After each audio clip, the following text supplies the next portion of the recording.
আমাদের তাবলিগের এক মুরব্বী ছিলেন হরমুজুল্লাহ সাহেব রহমতুল্লাহ। আরে তাবলিগে কি মানুষ বানাইছিল, আর এখন একদল তাবলিগি কিতা হইন আপনারা মানুষ মারে খুন করে, এরা বালা তাবলিগি না নিবা মাতো না।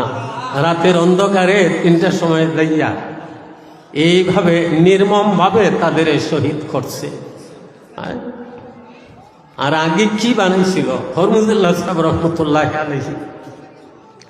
দুবাই গেছেন জামাত নিয়া, দুবাই জামাতের মেয়াদ শেষ, দেশে আসবে। সাথী সঙ্গীরা কয় হুজুর টাকা পয়সা তো নাই, আর দেশে যাওয়া হইতো না, খেনে বেটাই বলে টাকা পয়সা নাই, টিকিটের ব্যবস্থা নাই, কেমনে যাই বলে এটা মানতো না। যদি আমার কথা মানতে পারো আল্লাহ তার কুদরত দ্বারা তোমাদের দেশের বাড়িতে পাঠাইয়া দিবেন। এরা কয় হুজুর টাকা পয়সা নাই, আপনার কথা না মানলে তো উপায় নাই।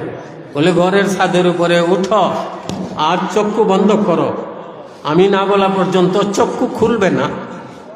একটা মানুষের যখন আত্মার সংশোধন হয়ে যায়, আল্লাহর সঙ্গে তার দুস্তি হইয়া যায়। হাদিসে আসে আল্লাহ নিজে বলেন, মনে করো আমি তার হাত হয়ে গেলাম, আমি তার জবান হয়ে গেলাম, আমি তার চোখ হয়ে গেলাম, আমি তার দিল গুর্দা হয়ে গেলাম। হাদিসের কথা। সব চক্ষু বন্ধ করছে। হরমুজুল্লাহ সাহেব আল্লাহর কাছে দোয়া করেন, আয় আল্লাহ আমার সাথী সঙ্গী বিপদে পড়ছে, কেমনে দেশে যাবে, আল্লাহ তাদের দেশে যাওয়ার ব্যবস্থা করে দেন। মারতেছেন একটু পরে বলেন চক্ষু খুলো।